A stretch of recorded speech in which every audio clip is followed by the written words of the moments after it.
And while I'm washing my hands, I'd be doing a general inspection of Mrs. Chua's body posture, grooming, hygiene, general demeanor, looking for any signs of distress. If I observed her walking to the table, I'd also make note of her posture and mobility as well. Mrs. Chua, I've noted the vital signs the nurse took on your chart of your height, your weight, and your temperature, and they're all within normal limits, okay? So the first thing I'd like to do is take your pulse, all right? Placing my fingers on the radial artery, I would count the pulse for 15 seconds and then multiply times 4. Then while keeping my fingers on the radial artery, I'd observe respirations for 15 seconds and multiply times 4. Good. Okay, now I'm going to take your blood pressure. Okay?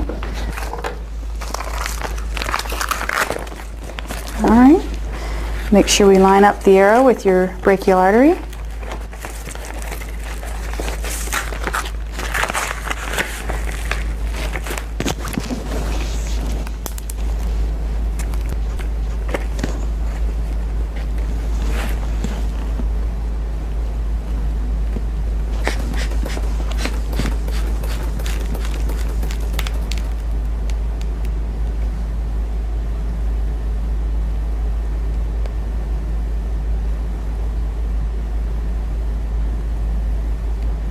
Okay. Great. Normally I would do this in both arms, especially if you were a new patient, but for filming purposes today we'll just do the one arm.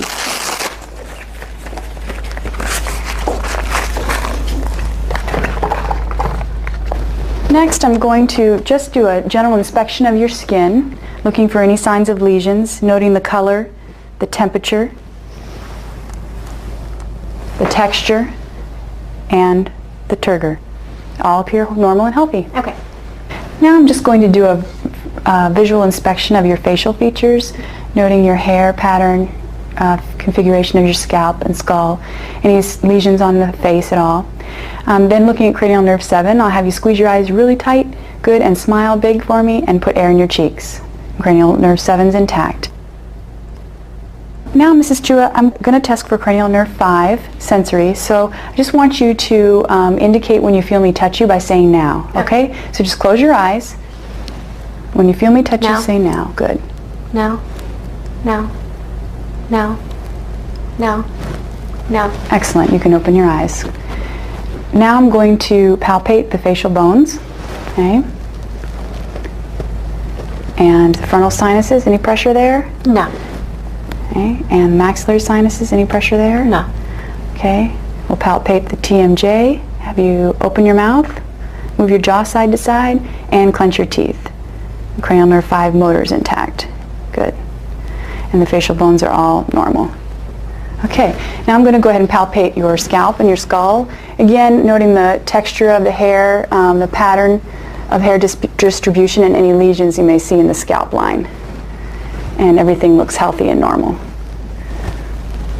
Okay, moving on to the eyes, I'll just do a general inspection first, looking at the pupils and the cornea for any signs of icterus or obvious exophthalmos. I'll look into the conjunctiva. It's pink and moist, looks good. Okay, and now we'll do a visual acuity test. Just have you read the smallest line you can, covering one eye. Read the smallest line you can from front to back. 8745 XO 710. Good. And now covering the other eye, read the lowest line you can backwards.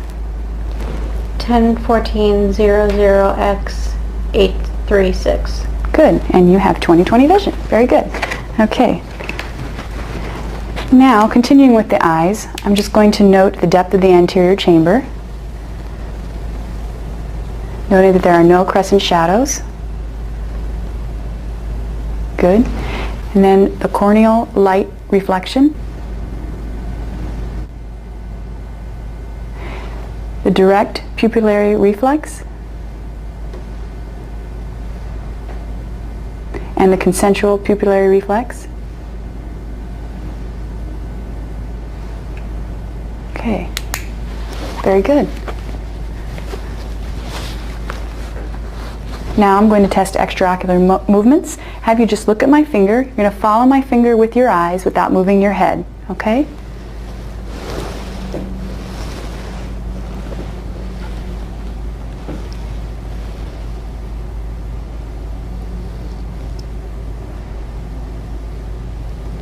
Good. And the EOMs are full bilaterally without nystagmus, and the pupils constrict and accommodate to near vision. Very good. All right, now we'll move on to the ophthalmoscopic exam. All right, just have you look straight ahead. Normally we dim the lights here, but for videotaping purposes we're going to leave them up, okay? So just look straight ahead.